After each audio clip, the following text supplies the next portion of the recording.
नमस्कार, मैं हूं आपके साथ में श्वेता गर्ग और आप देख रहे हैं फोटीपी न्यूज। वक्त तो चला है दिल्ली एनसीआर की खबरों का। खबर दिल्ली से है, जहां राष्ट्रपति द्रौपदी मुर्मू की लोकसभा सांसदों संग एक ब्रेकफास्ट बैठक होने वाली है, जहां कल यूपी के लोकसभा सांसदों की राष्ट्रपति भवन में आमंत्रण किया गया है।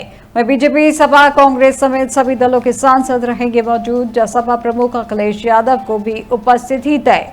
राजनीतिक समीकरणों को लेकर चर्चा की संभावना। इस वक्त की बड़ी खबर आपको दिल्ली से जुड़ी बड़ी खबर आपको बताई जा रही है, जहां राष्ट्रपति द्रौपदी मुर्मू की लोकसभा सांसदों संग एक ब्रेकफास्ट की मीटिंग है, जहां पर कल यूपी के लोकसभा सांसदों को राष्ट्रपति भवन में आमंत्रित किया गया है। वह बीजेपी, सपा, कांग्रेस समेत सभी दलों के सांसद रहेंगे मौजूद, जिसमें सपा प्रमुख अखिलेश यादव की भी उपस्थिति तय। वह राजनीतिक समीकरणों को लेकर चर्चा की संभावना। इस वक्त की बड़ी खबर आपको दिल्ली से बताई जा रही है।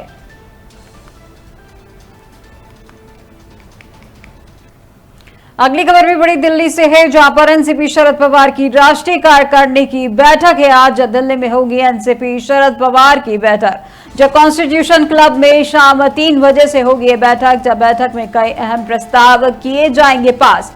वहीं शरद पवार, सुप्रिया सुले समेत बड़े नेता होंगे शामिल। इस वक्त की बड़ी खबर आपको दिल्ली से बताई जा रही है, जहां पर एनसीपी शरद पवार की राष्ट्रीय कार्यकारिणी की बैठक है। आज दिल्ली में होगी एनसीपी शरद पवार की बैठक। कॉन्स्टिट्यूशन क्लब में शाम 3 बजे से होगी ये बैठक, जब बैठक में कई अहम प्रस्ताव किए जाएंगे पास। वहीं शरद पवार, सुप्रिया सुले समेत बड़े नेता होंगे शामिल। इस वक्त की बड़ी खबर।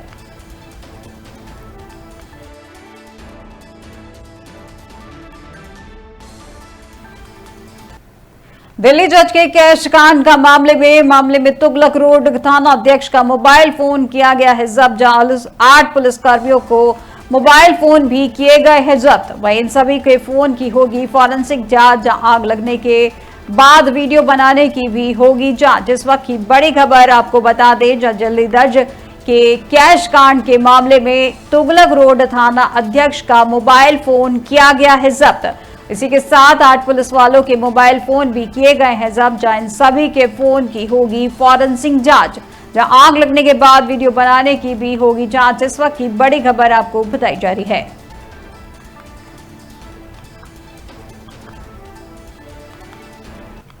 कांग्रेस नेता राहुल गांधी करीब 7 साल के बाद बुधवार को इफ्तार पार्टी में शामिल हुए और राज्यसभा सांसद और कांग्रेस अल्पसंख्यक विभाग के प्रमुख इमरान प्रतापगढ़ी की इफ्तार पार्टी में नेता विपक्ष राहुल गांधी, कांग्रेस अध्यक्ष मल्लिकार्जुन खड़गे और इंडिया गठबंधन के कई सांसदों ने इसमें शिरकत की है।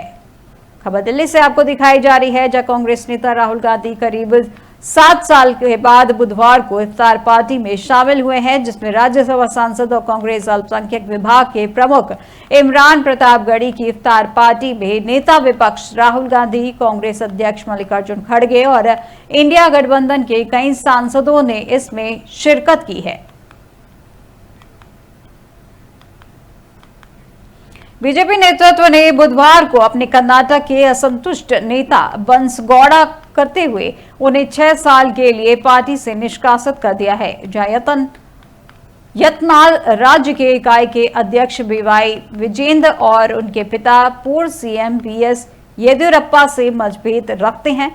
वहीं यत्नाल को उनकी कथित पार्टी विरोधी गतिविधियों के लिए दूसरा कारण बताओ नोटिस जारी किए जाने के लगभग 6 सप्ताह बाद ये आया है।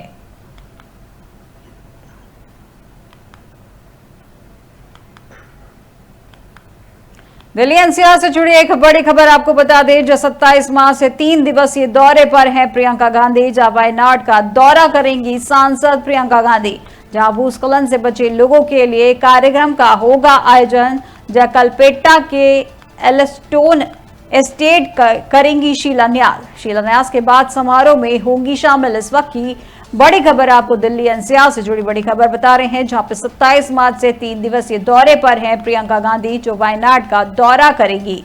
वही सांसद प्रियंका गांधी, जहां पर भूस्खलन से बचे लोगों के लिए कार्यक्रम का आयोजन किया गया है, जहां कलपेट्टा में एल्स्टोन एस्टेट का करेंगी शिलान्यास। वही शिलान्यास के बाद समारोह में होंगी शामिल।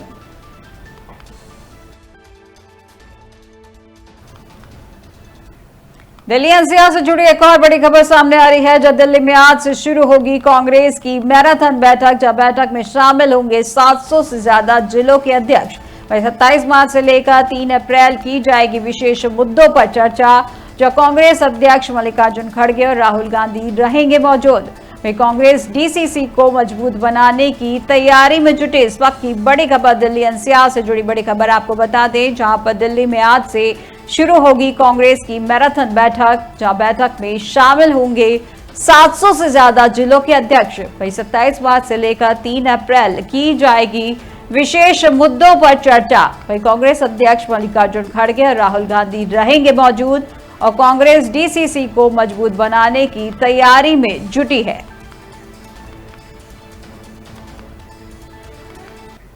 दिल्ली विधानसभा के बजट सत्र के तीसरा दिन है आज, जो विधानसभा में अध्यक्ष विजेंद्र गुप्ता का बड़ा ऐलान सामने आया है। जहां विधानसभा परियोजना को जल्द करेंगे लागू। जननेवा के माध्यम से सेवा किया जा सके संचालित। जब लागू होने के बाद सभी कार्य हो जाएंगे ऑनलाइन और पेपरलेस। इस वक्त की बड़ी खबर आपको बता दें, जहां पर विधानसभा अध्यक्ष ने एक बड़ा ऐलान किया है। जो दिल्ली विधानसभा के बजट सत्र के तीसरे दिन आज है, जहां पे विधानसभा के अध्यक्ष विजेंद्र गुप्ता ने एक बड़ा ऐलान किया है, जिसमें उन्होंने ई विधानसभा परियोजना को जल्द लागू करने के लेकर दिया है बयान। जननेवा के माध्यम से सेवा किया जा सकेगी संचालित। वह लागू होने के बाद सभी कार्य हो जाएंगे ऑनलाइन और पेपरलेस। इस वक्त की बड़ी खबर आपको दिल्ली से बताई जा रही है। दिल्ली से जुड़ी इस वक्त की एक और बड़ी खबर, जो दिल्ली की सीएम रेखा गुप्ता ने बुलाई है एक अहम बैठक। शाम 5 बजे जल बोर्ड के अफसरों के साथ होगी बैठक। जहां डीडीए और एमसीडी के अधिकारियों के साथ भी होगी बैठक। जहां यमुना की सफाई ड्रेनेज सिस्टम को लेकर होगी अहम बैठक। इस वक्त की बड़ी खबर दिल्ली से जुड़ी आपको बता दें, जहां दिल्ली की नवनियुक्त सीएम रेखा गुप्ता ने एक अहम बैठक बुलाई है, जो शाम 5 बजे जल बोर्ड के अफसरों के साथ की जाएगी, जिसमें डीडीए और एमसीडी के अधिकारियों के साथ ये बैठक की जाएगी, जिसमें यमुना की सफाई ड्रेनेज सिस्टम को लेकर इस बैठक में चर्चा की जाएगी। राष्ट्रीय राजधानी दिल्ली में रेलवे स्टेशन की सीढ़ियों पर बैठने पर अब जुर्माना लगेगा। बीते माह नई दिल्ली रेलवे स्टेशन पर हुई भगदड़ की घटना को देखते हुए अब जगह जगह बोर्ड लगाया गया है। उसमें सीढ़ियों पर बैठने को लेकर मना किया गया है और कहा गया है कि यदि कोई यात्री सीढ़ियों पर बैठा पाया जाता है तो उस पर कार्रवाई की जाएगी। वहीं दिल्ली में 15 फरवरी को हुई भगदड़ की घटना में 18 लोगों की मौत हुई थी और इस घटना के संबंध में पता चला था कि प्लेटफॉर्म संख्या 14-15 पर यात्रियों की अधिक भीड़ हो गई थी। साथ ही सीढ़ियों पर भी भारी संख्या में यात्री एकत्र हो गए थे और यह भी कहा जा रहा है कि सीढ़ियों पर ही यात्रियों के पैर फिसलने के बाद भगदड़ की घटना हुई है। ऐसे में रेलवे प्रशासन ने यात्री सुरक्षा के लिए कई कदम उठाए हैं। वहीं दूसरी ओर प्लेटफॉर्म नंबर 16 पर जाने के लिए जाने वाली सीढ़ियों को बैरिकेडिंग लगाकर बंद कर दिया गया है।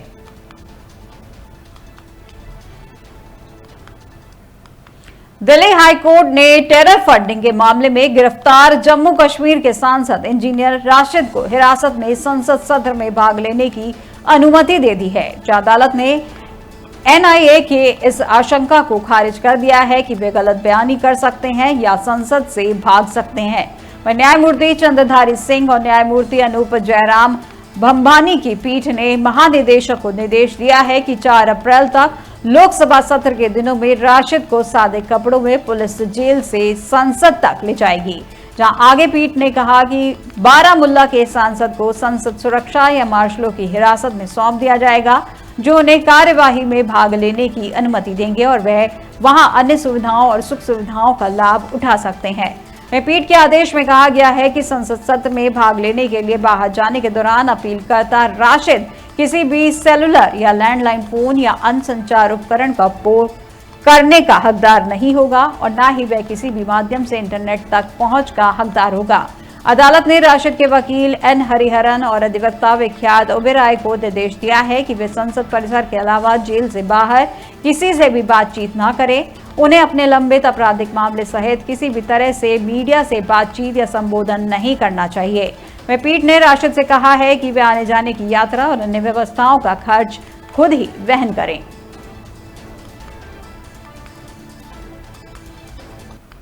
दिल्ली विधानसभा में नेता विपक्ष आतिशी ने विधानसभा अध्यक्ष विजेंद्र गुप्ता को एक पत्र लिखा है। उसमें मुख्यमंत्री द्वारा बिना आर्थिक सर्वेक्षण रिपोर्ट सदन में प्रस्तुत किए बजट पेश करने पर सवाल उठाए हैं।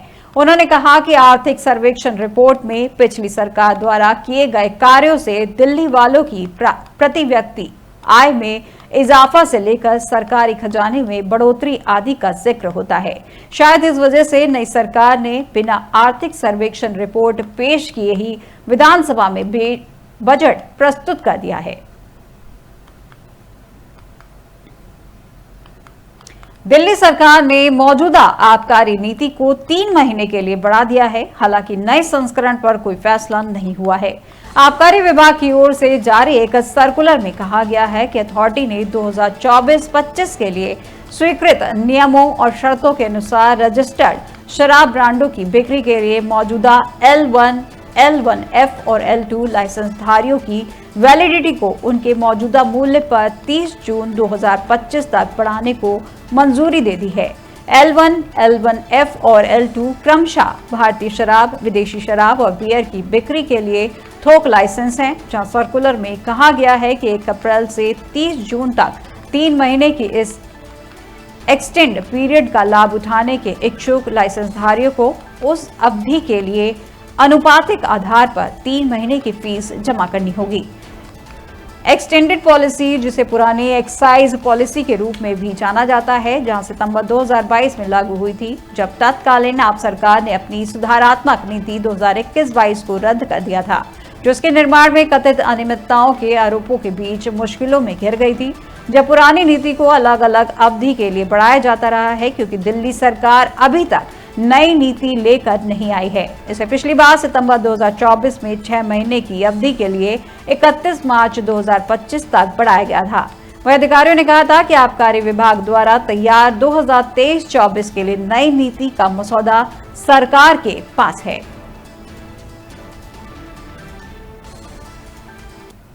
दिल्ली एनसीआर की खबरों में फिलहाल बस इतना ही और देश दुनिया की तमाम जानकारी के लिए देखते रहिए 4 टीवी न्यूज। नमस्कार।